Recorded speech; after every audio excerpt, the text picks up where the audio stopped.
حدثنا محمد بن عبيد الله قال حدثنا عبد العزيز بن أبي حازم عن أبيه عن أبي حازم عن سهل بن سعد رضي الله عنه قال. Questions from our audience, and also we have some questions that have already come in.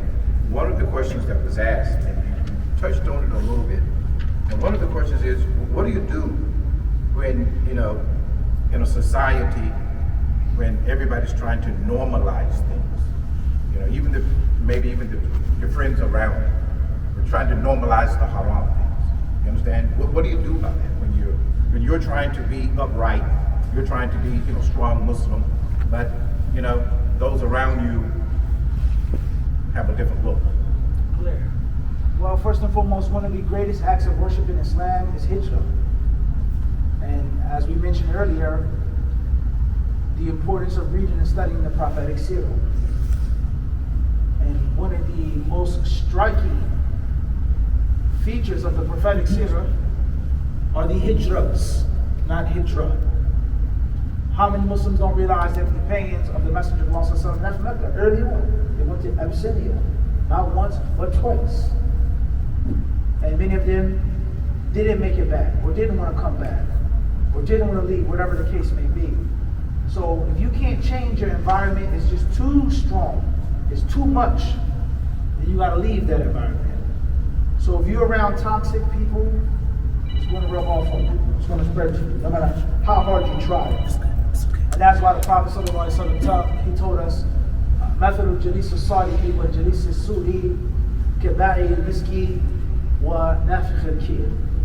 فبائع المسك إما أن يحذيك وإما أن تبتاع منه وإما أن تشم منه ريحا طيبة. He says that the similitude, the likeness of a good friend and a bad friend is like a perfumer and like an ironsmith. The one who sells musk, one of three things is going to happen. There's no way around it. He's going to give you a free sample. Oh, that's nice. Check this out. There's an exclusive fragrance. Even a small bottle. This is real nice. What's this called? Where can I find this? I'll come back and I'll see you when I get paid. This is real nice. Let me see if my wife likes this. Let me see how it goes with the chemistry of my sweat, my perspiration. I'll come check you out for free. And if you don't get a free sample, then you'll purchase some at a good deal, at a good price, an exclusive fragrance. And if not, you don't get anything for free, you don't buy anything, then at least, I like that. So you can't lose with a good friend. And the bad friend, the Messenger of Allah ﷺ, is like a blacksmith, an ironsmith, kal haddad. He's like someone who deals with burning, banging, smelting, and melting. Carbon, iron, this and that. It's not a pleasant environment. The clanging, the tongs, the hammer, the anvil, the smoke, it's not pleasant to be around.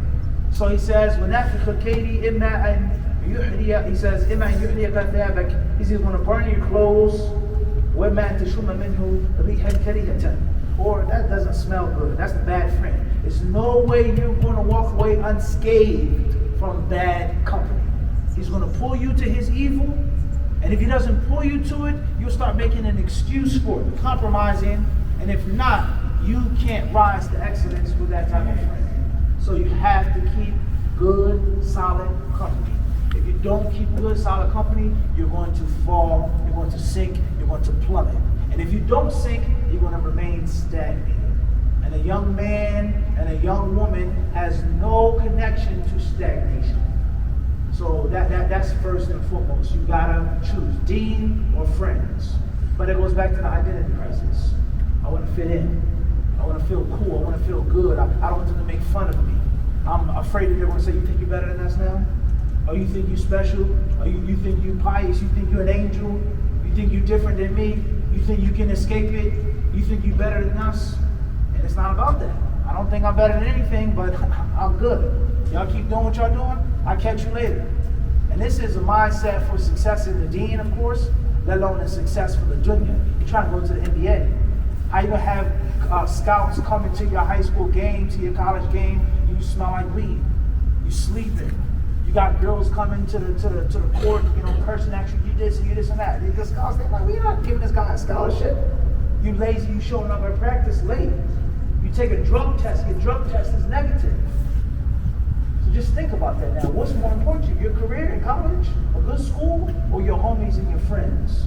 So you have to choose. And if you aren't willing to make that sacrifice or those sacrifices, trust me, there are plenty of people that could have held you back from going to Medina. Men and women, rather family members. Know this for sure. Family members. Don't go, oh, you're too young. You don't know what's over there, this and that. So you gotta know what you want in life. You gotta prioritize in life. And you wanna advise your friends. You wanna help them out. What's over help, as I said. You wanna try to call them to the good. But some people, sad reality, are lost beyond reach. That's a fact. And you gotta make a decision. I'm trying to help you out. I love you, you're my friend. But our ways must part.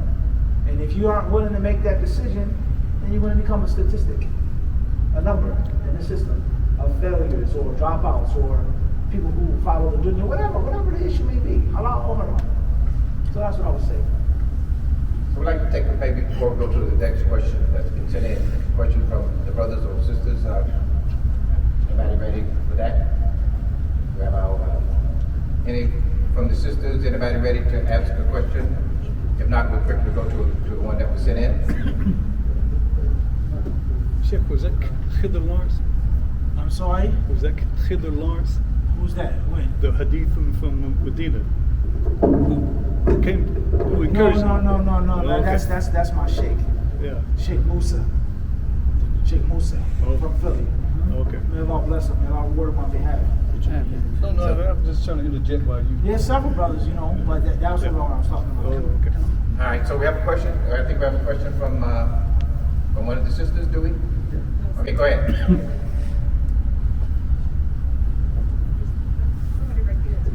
Go ahead, sister. There's no question. Oh, there's no question. Oh, I'm sorry. Okay. Somebody on the brother's side. Oh, okay. If there's a question, absolutely. Go ahead, Sheikh. Assalamu alaikum. Wa alaikum salam. 100%. Sheikh, I have received great uplift from your YouTube broadcast. I'm an older brother. I'm now 75. Alhamdulillah. A great ni'mah from Allah that I've been able to live and be healthy. But in my work, which was inside of the corrections department here, I went in accepting the Deen in 1992 and left in 2016. I was receiving somewhat of the same questions from persons who saw that I was a Muslim in the beginning and in the end. 30 years passed. We have the internet, we have the information that you bring, the enlightenment that you bring from the Quran and the Sunnah. But seemingly on a grassroots level, there are still people asking me about Minister Farrakhan and Elijah Muhammad and this type of thing, as opposed to asking me about Tawheed, asking me about the Deen of Islam. We have a huge deficit of baseline dawah. We have the internet, we have the media, but we don't have baseline dawah. The example of Malika Shabazz is gone now for most people, but they don't have anything else to cling to. And the things that you're bringing, alhamdulillah, to those who are Muslim, or committed Muslims, they're a great ni'mah. But to that guy on the street who's looking for something, what is there? We have no mass media, none. Shukran, jazakumullahu khairan. Well, thank you very much for your kind words about benefiting from our channel and our broadcast. That means everything, alhamdulillah. I really appreciate it, honestly. It's nothing like meeting someone that a total stranger, and they say, I learned from you, I benefited from this, alhamdulillah. With regards to the baseline dawah, in the trenches, on the streets, so on and so forth, many points that you mentioned and you brought up, there's always going to be a need. There's always going to be the need for the frontline infantrymen. Everyone isn't qualified or intelligent enough to fly this jet or to operate this, nuclear ballistic submarine or to, be of this. There's always going to need the line infantryman on the front row. There's always going to be a need. There always has been and always will be. All right, so that's first and foremost. Why is the case? Why, according to what you're saying, there's no one doing that, we don't have that, so on and so forth? I think one of the reasons is that being the man, being the superstar is fun, it's nice, it's exciting. Like playing football, if you were to make a metaphor. Everybody wants to be a quarterback. Everybody wants to be a running back, the wide receiver, but specifically the quarterback. They're going to get paid the most. They're the leaders of the team. They make the decisions. The success and the failure is attributed to them. The percentage of those who get the MVP is always going to be most with quarterbacks. But how many people want to be a lineman? You know, a tackle, a guard, a fullback. And without that fullback, without that guard, without that tackle, that quarterback would have a broken spine. He would be injured, he would be hurt. There would be no 50-yard pass. There would be no glorious catch without the quarterback having enough time. So I think that many of us, you know, we get caught up in the limelight and the spotlight versus the actual, you know, gritty, you know, hardcore work, the trench work, right? So everybody needs to check their need, their intention. And I've seen different brothers, you know, they might, just an example on the street level, and, you know, where I come from, Philadelphia, when I was in high school, you find people that would give dawah to non-Muslims. But oftentimes you find a brother that would only give dawah to pretty girls. He would only give dawah to the attractive women. It's a fact. It's a reality. Not everybody, but some people. But let's say, for example, there's a woman, and of course beauty is in the eye of the beholder. But what do people culturally consider to be unattractive or this or that, you know, they wouldn't be interested in giving her dawah. You understand? You get the point? And that's because I'm giving this pretty girl dawah because perhaps she'll become a Muslim man, be my wife. Versus I'm giving this woman and this girl dawah that's displeasing to my eyes, but I'm trying to give her dawah for her soul. So deeds are based off of intentions, being the man, being the superstar, you know, answering for this and that, versus on the street helping out the average Tom, Joe, Tracy, Flan, calling them to Islam. So we have to check our intentions. And the last thing I will say, Sheikh, is that I do believe that there are many brothers and sisters who do work hard, who are in the trenches. There are, at least what I've seen and, you know, where I've been. Is there enough?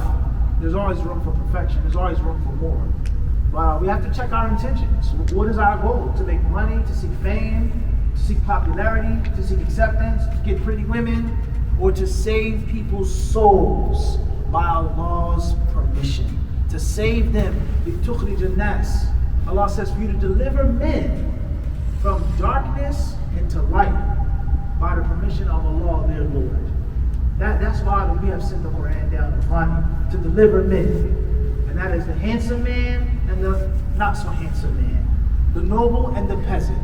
The rich and the poor, so on and so forth. The free man and the slave. And that's why they asked the Prophet. One of the companions, at the time he was a mushrik, he wasn't a companion at the time, he went to the Messenger of Allah sallallahu alaihi wasallam, and he said, Ma anta? He says, what are you? He says, Ana Nabi, I'm a prophet. And then he asked him, Man ma'aka ala hada? Who's with you, with your claim? And he said, Ma'ya al-hurru wal-abd. He says, I have the free man with me and have the slave man with me. It's not about superstars. I only have the political, influential people. No, I have one who's looked down upon in society, and I have one who hacked it. So it's sincerity. So I think we need to check our sincerity, refresh our sincerity, and then be in the night time we get down to the grassroots, to the streets and the correctional facilities, so on and so forth. And Allah knows best. Any other questions from the floor? Well, a couple of anybody? I can't see the hand. Yeah, So. Okay, go ahead. Right here too. We got one here. Okay, good. Okay. Well, I can speak loud enough. You need to come up. Yeah, please come up, brother, and make your questions succinct as possible because we're pushing time here.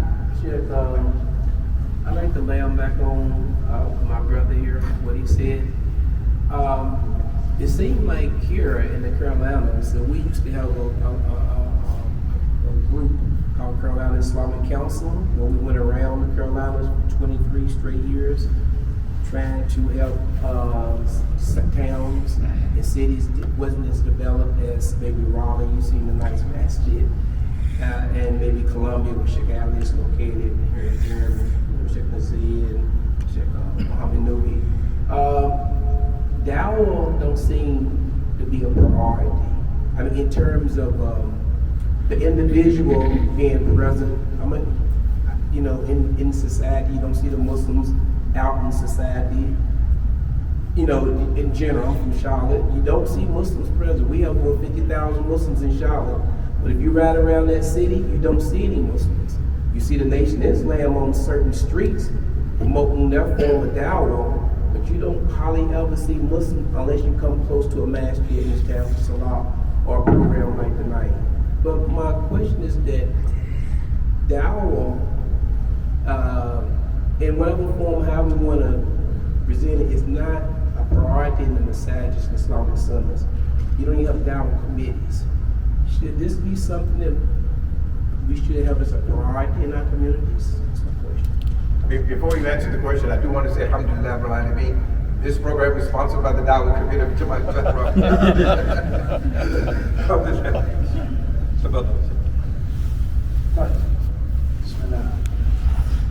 There's no doubt about that. And I'll answer your question by a story. I like stories. I love stories. Right?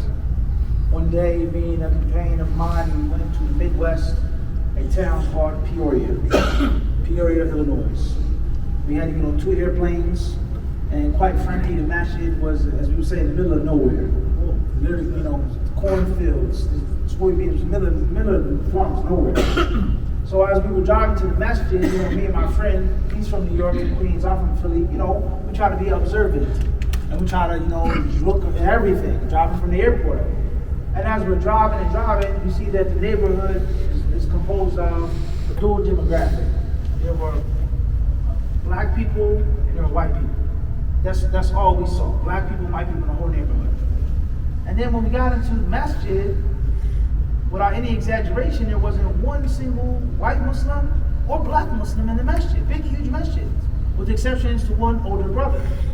So the moral of the story is, who's outside, like you said, on the streets, giving dawah to Mike and Jenny and John and Fulan and so on? Who's giving dawah to the normal people?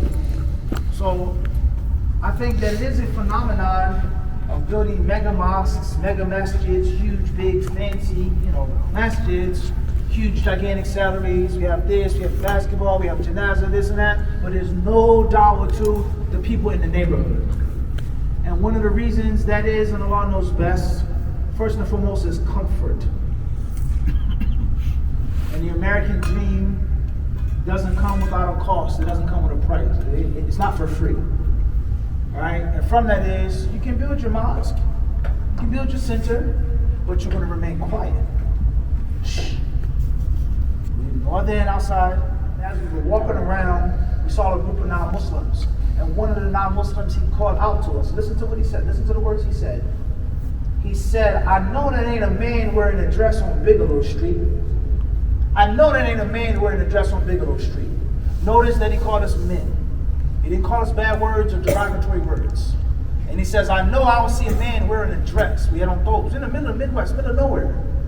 He didn't say they're this, they're that. He called us men wearing dresses, which we technically were. A man wearing a dress. He never said anything out of line. So guess what we did? We walked over there and we confronted him. And he was shocked. He had more people. It was only 2 of us. It was a bunch of them. He was like, oh, yo, they coming. We said, yeah, we coming over to talk to you. Now I know crazy tough stuff, but what's up? You got something to say? You want to talk? Let's talk. So they were shocked that we actually had the heart in the middle of their neighborhood to go and say, what's up? Who you doing what now? What'd you say? You run that by me one more time, bro? That's what we said to him. So he's like, no, I ain't mean it like that, nah, you know. So as we're talking, we're sitting out in front of their house. Their family members come out to the porch. The people they saw, it was like a little bit of a scene. They came out and they started listening to us, and that's when I could smell the blood. And I seized the opportunity for dawah. I said, why are you Muslim?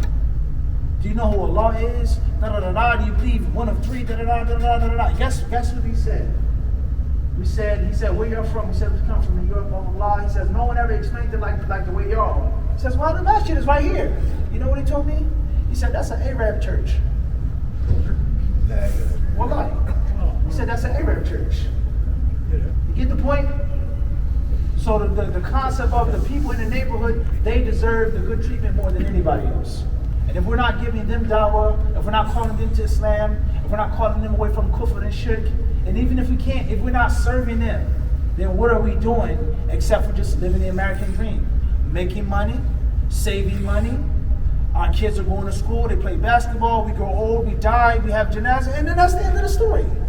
But dawah, calling people away from kufr? Nah, that ain't the priority. Rather, not only is that isn't the priority, that is against our interests and our comforts. So we have to be awake. We have to be aware that Allah is going to ask you every single piece of pleasure and enjoyment Allah is going to ask you about. So that's, I think the message is clear. Sheikh, if given that state for those unfortunate that may be in that place, what then is then the state of Islam in America if we continue like that? Islam is not, the Muslims don't be no different than the Jews and the Christians. It's that simple. There's the church, there's a synagogue, and there's a mosque. Religion is for one day out of the week.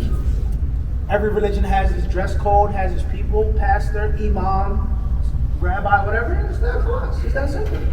But the active engagement of non-Muslims, if we don't have that, as we mentioned in Friday's HadithDisciple, this is my path that I call to Allah. Ala basiratin ana wa man ittaba'ani wa subhanallahi wa ma ana minal mushrikeen. Everyone who follows me must follow my path to call into Allah. And of course, everyone isn't a speaker.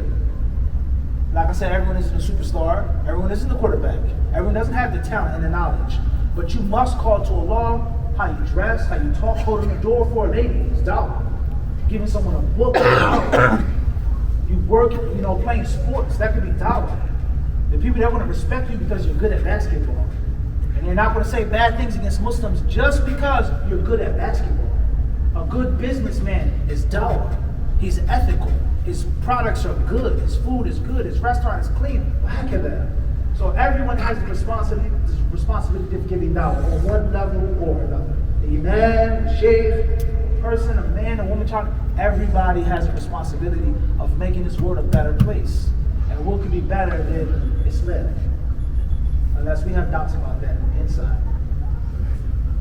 Okay. Where we check out the NASA with We need to call the that, and then we'll have 15 minutes. 10 minutes. Okay.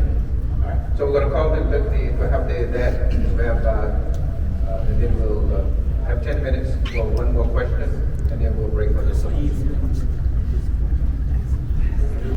We have 10 minutes before the salat, so we will. At that time, we'll make the salat. If it's okay, we'll check out the NASA. We can come back for Q&A up until 10 o'clock. We'll cut it at 10 o'clock. In terms of the formal program, and of course, others want to stick around. That's okay. By the way, while we have this little commercial break here, I just wanted to let you know that the Sheikh Muhammad has some books that he's written. Alhamdulillah. Certainly, one is, part of Hadith of fasting and Ramadan. The other is the way of the Hadith disciples, and book the Q&A, book one. They'll be available outside in the lobby, afterwards if you'd like to take advantage. Quickly, the Sheikh wanted to finish the story about Peoria, so if you don't mind, we'll come to you. Very briefly, sad part of the story, which I think wraps the whole message up, is that as we were talking with the whole entire family and their friends, they were on the verge of accepting Islam. After they said that that's an Arab church, that they don't feel welcome at. So we said, well, if we give you some information, some literature, will you read it? It's like, yeah, sure. So we called our host, our contact, and we said, we need some translations, we need some pamphlets, we need some translations of Quran, etc. Can we get them? He said, yeah, how many you need? We said, we got a whole family over here about to accept Islam. Like, bring a box. I'm not going to mention the brother's name. I'm not saying nothing bad or negative. I'm just telling the story as it is. All right? We don't believe in food fights. It's not our way. We don't believe in throwing mud on people. It's not the way of the disciple. All right? So, our host, the brother, may Allah bless him, he was the imam in the masjid learning. came with maybe like 3 or 4 Qurans.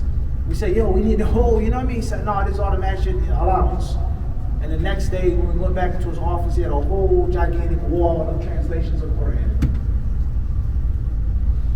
Moral of the story is, it's not just like, oh, we're not that good at giving dawah, or it's a program.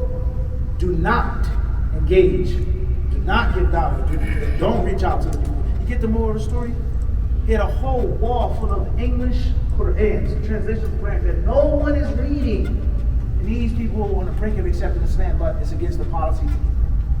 So, and I'm sure there are 100 other Peoria stories like this, in which there is no focus, care, or concern for the local people for one reason or what? Another. None of those reasons can trump the obligation of giving dawah. Fair, things will get difficult to perform, maybe they'll come to the mashup with drugs, whatever the reason. None of those is trumping the obligation of giving dawah to Allah subhanahu wa ta'ala. Yes, brother. You, yeah. Can you take this? Sheikh, there are 2 types of people who are sitting here. One is Shabab, very young kids, high schoolers are there. And somebody like me who are young by heart. So if I give you like 5 minutes to each, what is the punchline you want to talk about to them? What is that they should take from here and go? What should they walk out with tonight? The punchline is taking pride in your Islam and holding your head high and realizing that you're very lucky and very fortunate to be a Muslim today. Allah picked you and chose you. And that, like all nobility and honor, comes with responsibility, comes with duty. The quarterback, he gets the praise, he gets the MVP, he gets the money, he gets all of the props, but it comes with heavy responsibilities. Heavy responsibilities, getting hit, people blaming him, even though the receiver dropped the pass. So you can't take the good and the sweet without taking the bitter responsibility. So there's a virtue of being a Muslim, there's a virtue of being a teenager, there's a virtue of being young, and there's a virtue of being an older Muslim. But it comes with duty and it comes with responsibility. So we have, right now, if we had a favorite letter of the alphabet, the punchline, it would be R. We have roles, rights, responsibilities, and rewards. What's my role in this game of life? Masjid, Dawah. You're a scholar, you're a businessman, you're a muscle man, you're a networker, you're naturally gifted at moving and shaking. You bring people together, you have talent, you're planning and scheduling, you're an excellent cook, you're this, you're that, you're this, you're that. What's your role? Know your role and play it well. You have rights, certain things that you can't stand for. You can't do this to me, I won't allow it. Not because of me, but it's not right, it's against the law. I have rights, and you also have what? Rights. And then there are responsibilities, and then there are rewards. So let us just think about the letter R. Young guy, what's my role? What's my rights? What are my rights? What is my responsibilities? And what do I get out of it? So let everyone reflect and play their role and cooperate and help each other out. And just beware of the shaitan. The shaitan is very tricky, he's very crafty. He's going to tell you all types of stuff. As I said, the older people, they don't know your life. They can't relate to you. They don't know what you're going through. So don't, the younger people, I'm not teaching my son anything because he doesn't want to learn. I try to teach him. So Shaitan is whispering and he's making further separation, let alone the other types of separation. That's the bottom line. For the young and for the old is the letter R. And if you stay focused on that letter for yourself, no doubt there's no time for nothing else. Just thinking about those roles, rights, responsibilities, and rewards. And Allah surely knows best. So brothers, just let us go ahead on and make salah. As I said, we'll come back for about 10 minutes after the salah. We'll finish up. We have a couple more questions that we sent in that we do want to have the Sheikh to address, inshallah. So let us pray for that. So in general, this issue of these multiple divorces, pronouncing talaq. Understood. Right, bismillah. So first and foremost is the general advice is based off of the narration that states that the Messenger of Allah alayhi salatu wasalam, he said to a delegation, Wafda Abdul Qais, he said, إِنَّ فِيكَ خَصْلَتَيْنِ يُحِبُّهُمُ اللَّهُ الْحِلْمُ وَالْأَنَاتِ. He said to him, you have two things about you that Allah loves. Al-hilmu, forbearance, tolerance, wal-anat, patience. He said two things Allah loves about you. You're a tolerant person and you're a patient person.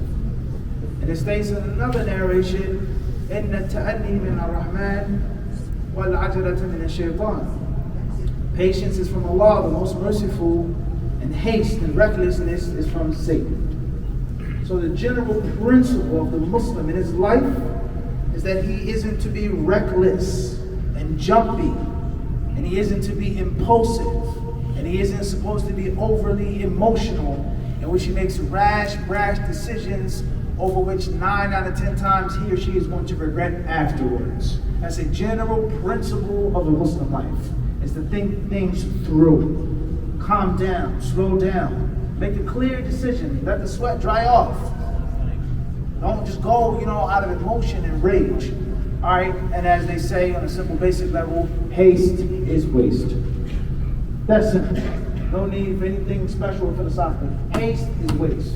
That's first and foremost. And from that is divorce. Abdullah ibn Umar radiallahu ta'ala anhuma, in the authentic hadith, one day he divorced his wife or one of his wives in an incorrect way. And that was, he divorced her in a time in which he wasn't supposed to. A man is not supposed to divorce his wife when she's menstruating.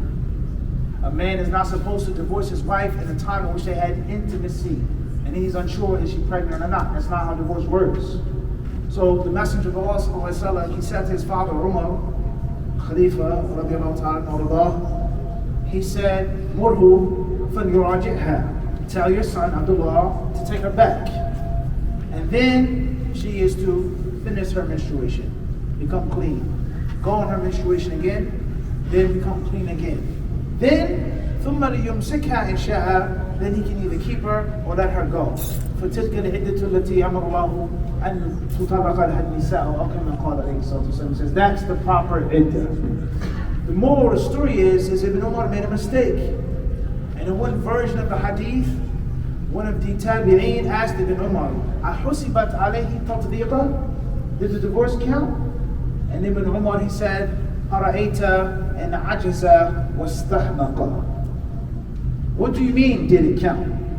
أَرَأَيْتَ أَنْ عَجَزَ إِنْ عَجَزْتُ يَتْكَلَمَ عَنْ نَفْسِهِ بِضَمِيرِ الْغَيْبَةِ. He says, if he's weak or foolish, it counts.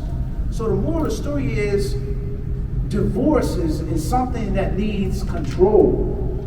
It needs a man and a woman to be in control of their emotions and to think logically, rationally, never impulsively. And if you make that impulsive mistake, you make that that's what happens.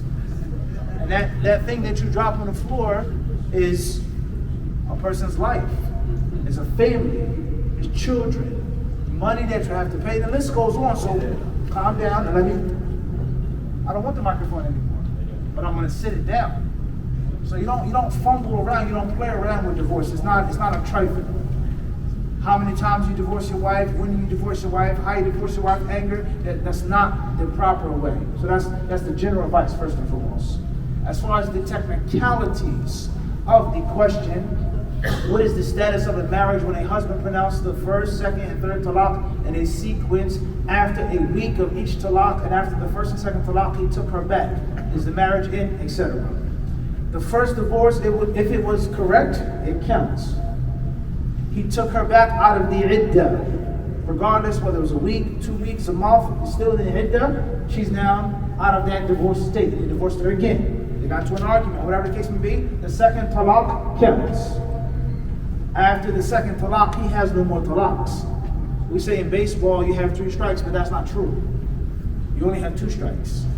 The third strike, you're done. You only have 2 talaqs, so talaq marratan. After the third time, there is no reconciling unless hatta tankiha zawjan ghayrahu. All right. So first and foremost is the first and the second talaq, and him taking her back, regardless of how much time, short or long, took place, it counts.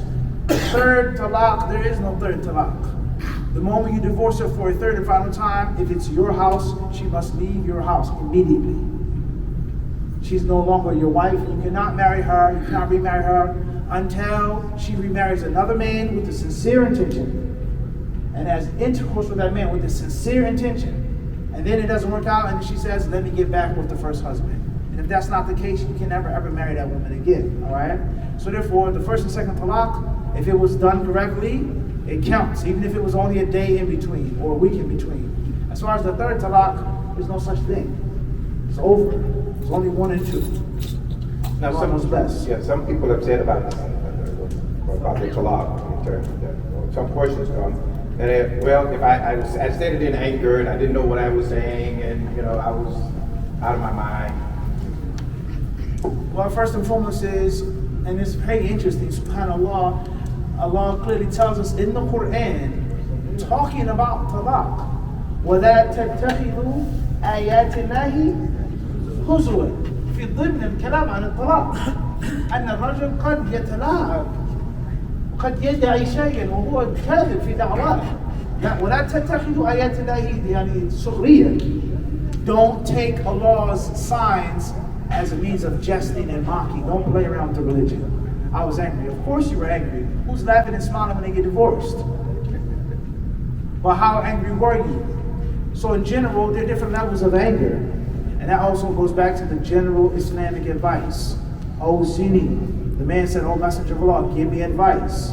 The Messenger of Allah didn't say, fear Allah, قُلْ آمَنْتُ بِاللَّهِ ثُمَّ اسْتَقِيمْ, give your wealth. He said, لَا تَغْضَبْ. Then he said, give me advice again. The Prophet said, لَا تَغْضَبْ. And he asked him a third time, فَرَدَّدَ عَلَيْهِ مِرَارًا قَالَ لَا تَغْضَبْ. Don't get angry. So the general advice as a Muslim has to be in control of his anger. And anger, as the scholars of Islam say, is based off of ego. And ego is based off of pride. And pride and the shaitan go hand in hand. And the only reason why I'm getting mad at you and angry is because I think I can beat you in a fight. Or I'm bigger than you, or stronger than you. I'm nobler than you are. And you're lower than me. Pride and anger go hand in hand. And that's why men oftentimes they get mad and angry with their wives because they think they're bigger and better and in control. Or I don't need you, or vice versa. But somebody that you are afraid of, somebody, you're not going to talk to him like that. Is this not the case? You ever been in an altercation on the street, someone's honking their horns, beeping at you crazy, cursing at you, you stop the car, you step out the car, yo, what's going on? Oh, the pride has gone because I didn't know a man was going to get out the car. I didn't know somebody that may do some harm to me was going to step out the car. I thought it was some weak, poor old person that would be scared and terrified. So you're not going to get angry like that at somebody that will knock you out. It doesn't work like that. So this is the psychology of anger. So anger is connected to shaitan. Anger is connected to pride. And the Muslim is not supposed to have that type of pride. So first and foremost, different levels of anger. Secondly is, if you divorced your wife and you were a little angry or a lot angry, but you realize what happened, you remember what happened, then the divorce counts. The only 2 times in which divorce doesn't count because of anger, one, in which a person cannot remember, in which, as we say, I blacked out. It's done, I woke up, yo, what happened? Where am I? What happened? You just killed somebody. What do you mean? He doesn't remember. The anger took him out of his mind. The divorce doesn't count. And the last type of divorce that some scholars say doesn't count is in anger, in which a person, he has his mind, but he feels is that something pushed him and forced him into the divorce and it wasn't his proper decision, even though his mind was relatively there. So some scholars debate when that last type of divorce. Ibn al-Qayyim rahimahullah, he wrote a book called Ighathatul Lahfan fi Hukm Talaq al-Ghadban, talking about that type of anger. As far as the normal anger, we got into an argument, I cursed at her, she got mad, I don't need you to, forget you, better die, divorce. That divorce counts. And that divorce is not invalid, and a person cannot claim, oh, I was angry. No, you're only saying that because you know that you made a mistake. And now you regret your mistake, you've calmed down, you've cooled off, and you realize, what was I thinking? Dang, she's a good woman, she's a beautiful woman, she's a righteous woman. I've been with her for 20 years, what was I thinking? You messed up. It's that simple, control yourself. So that divorce, the divorce that doesn't count off of anger, is the divorce that takes a person's mind away from him, or the divorce in which he was on the border of lunacy. As far as just the normal flames and fumes, wow, it doesn't invalidate divorce. Wallahu a'lam. One last question about the divorce here. Because the question came to me once about on this point. If a man and a woman think that they have divorced 3 times, or that 2 times actually, but the 3 times, but they only actually remember 2 times the divorce being pronounced. But they thought this is the 3rd time. But when they thought about it again, well, it was this year and that year, that don't remember a 3rd time. So what's the status of it? Understood. The general advice is to seek help from a professional. The imam of the masjid, the resident scholar, the mufti, whoever the person has the knowledge. You explain to him, you tell him what happened, and you see what he says.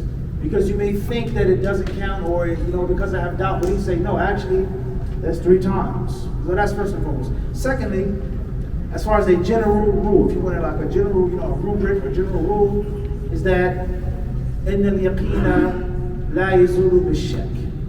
A maxim of the deen is certainty is never trumped by doubt. Certainty is never taken away by doubt. So I know for sure I divorced her once, and I know for sure it was twice, maybe a 3rd time. I'm not sure. You're sure that you got married to her, you've been with her, you have children. You're sure about that. You are unsure about the 3rd time. 2 divorces until proven 3. But once again, that's based off of sincerity. Keep it real. You know deep down inside that it was the 3rd time.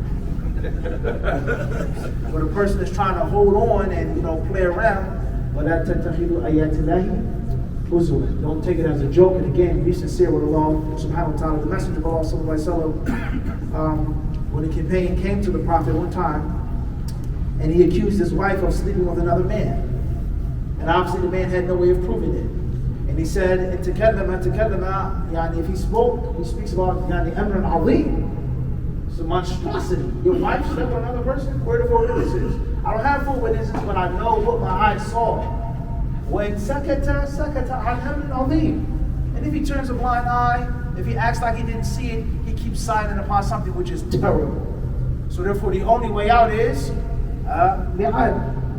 is him invoking the curse of Allah, her invoking the anger of Allah, so on and so forth, 4 times, 5 times, and then they're split up.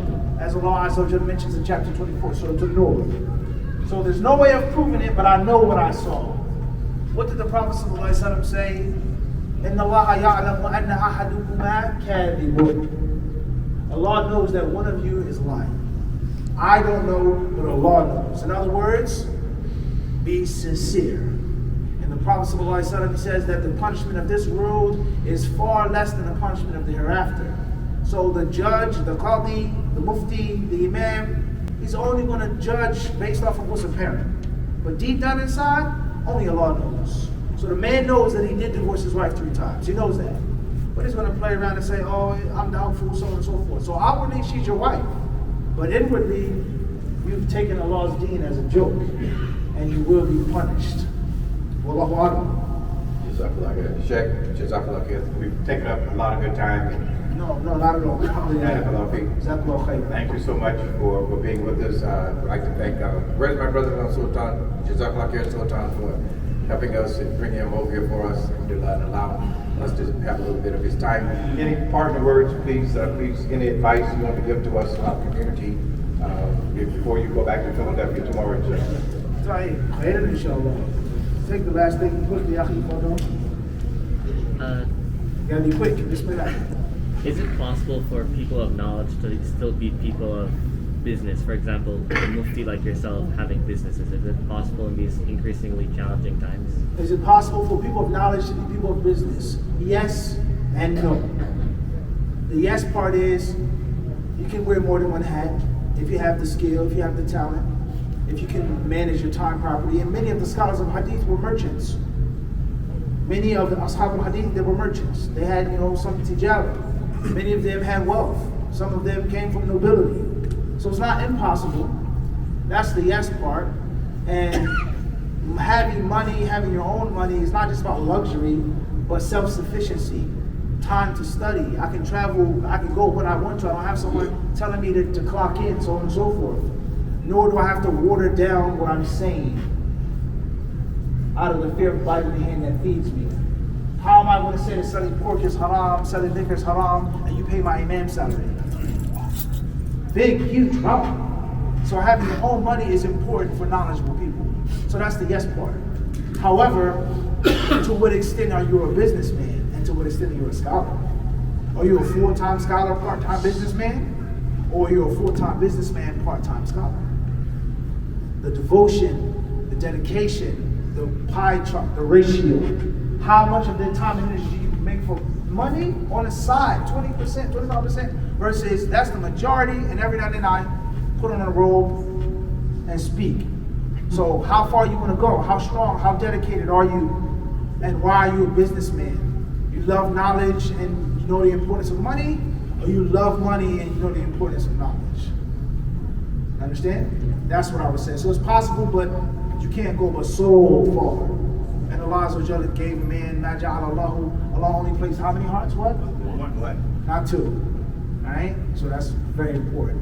As far as any parting words of advice, Hassan al-Basri, rahimahullah ta'ala, he was asked for advice. A man came to him saying, give me advice. And he said, A'iz amrallahi yu'izzakallahu.